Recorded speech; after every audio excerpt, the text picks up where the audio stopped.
ये हमारे लिए एक सबसे बड़ी गर्व की बात है कि 33वां सांस्कृतिक एकता महासम्मेलन की मेजबानी करने का, आयोजन करने का या कार्यक्रम की रूपरेखा तैयार करने की जिम्मेदारी ये बुरहानपुर जिले को मिली। इसके लिए सबसे पहले आप सबको बहुत बहुत शुभकामनाएं। एक बार उसके लिए जोरदार ताली बजा दीजिए। तो कार्यक्रम का मौका मिला और जो आखिरी बैठक हुई थी 29 तारीख, जहां पर मध्य प्रदेश के अंदर कौन से जिले में कार्यक्रम करना है, इसकी जिम्मेदारी सौंपने के लिए जो बैठक आयोजित की गई थी, उसमें चुनिंदा बुरहानपुर जिले को क्यों किया गया ये तो भैया ने बताया गया है।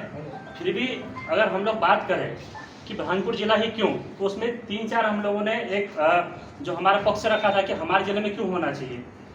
ये सही बात है कि हमारा जो खरगोन से आप इधर का एरिया ले लो, पूर्वोत्तर वाला, तो यहाँ पर जन जागृति है पर कम है।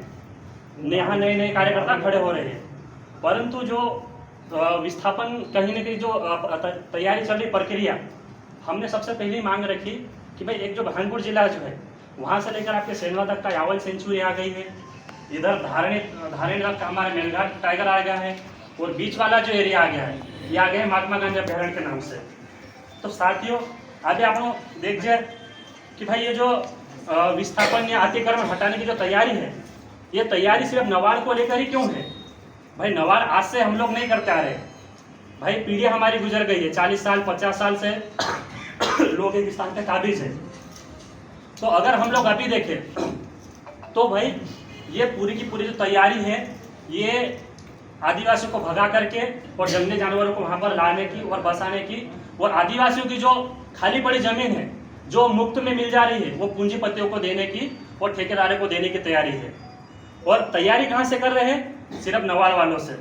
नवाड़ वालों के बाद फिर जिसकी पट्टी की जमीन है वो भी जाएगा, जो उद्योग कर रहा है वो भी जाएगा, जिसका पक्का मकान है वो भी जाएगा, भाई एसटी वाला भी जाएगा, एससी वाला भी जाएगा, ओबीसी वाला भी जाएगा, हिंदू भी जाएगा, मुसलमान भी जाएगा।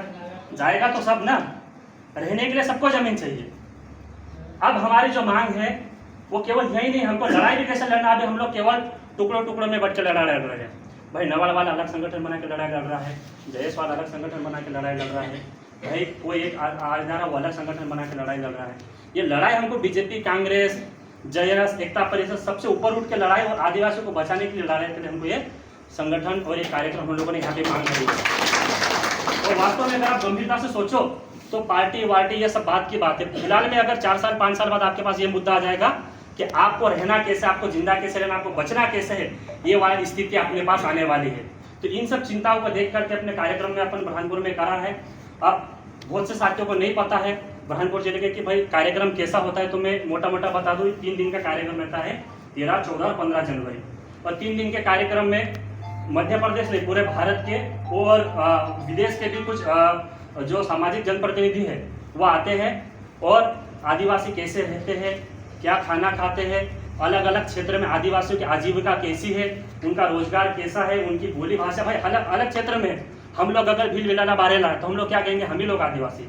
आप आगे चले जाओ, गोंड है, फिर कोरकू है और संथाल है, ऐसी बहुत सारी जातियां हैं। तो उन सब की एक साल भर में एक जगह डिसाइड हुई कि भाई प्रतिवर्ष आदिवासियों के एक सांस्कृतिक एकता महासम्मेलन होगा, जहाँ पे न केवल संस्कृति की झलक होगी बल्कि उनका खाना पाना, बोली भाषा, उनके हक अधिकार, अन्याय अत्याचार, इन सबको चिंतन मंथन के लिए एकता परिषद ने बहुत अच्छा विचार करा है।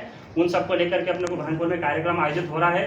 तो हम सब के लिए बहुत अच्छी बात है कि हमारे लिए जो विस्थापन की स्थिति आई है उन सबको देखते हुए अगर हम लोग जितना अच्छा शक्ति प्रदर्शन बुरहानपुर जिले में करें, तो एक हमारा प्रतिनिधिमंडल मिल करके बुरहानपुर जिले में जो भी अन्याय अत्याचार होने वाले, भविष्य में जो आक्रमण होने वाले हैं, उसको लेकर के प्रतिनिधिमंडल मांग रखेगा। तो हम सबकी जिम्मेदारी बनती है कि हमको तन मन धन से ऊपर उठ करके कार्यक्रम को सफल बनाना है। और इस कार्यक्रम को सफल बनाने में आप सब यकीन मानिए, बुरहानपुर जिले वालों को हर आदमी को 30 दिन का समय कम से कम देना पड़ेगा। कितने दिन का? 30। कम से कम 30 दिन का, क्योंकि आप सबकी पहली जिम्मेदारी बनती है कि बाहर से जो अतिथि आए उसको किसी प्रकार की कोई कमी नहीं हो, किसी प्रकार की उनको दिक्कत परेशानी नहीं हो। तो हम सबको, न केवल युवाओं को, बुजुर्गों को, बच्चों को, अपने घर से हर आदमी को आप ये कसम खा के जाना कि एक घर से एक आदमी हमको इस कार्यक्रम के लिए 1 महीने तक के दे के जाना है, तब जाके आपका ये कार्यक्रम सफल होगा। वरना तो ऐसा नहीं हो कि हम लोगों ने तो बोल जाएंगे कि हम लोग बुरहानपुर में बड़ा कार्यक्रम करेंगे, और अगर हम लोग कार्यक्रम फेल हो जाए तो अगली बार हो सके मध्य प्रदेश को भी इसकी मेजबानी का मौका नहीं मिले। तो ऐसा नहीं करना, आपको हर घर से एक आदमी, चाहे लड़का है, चाहे बुजुर्ग आए, चाहे युवा है, अपने को एक घर से एक आदमी देना है, कार्यक्रम को सफल बनाना है। इतनी बात करें अपने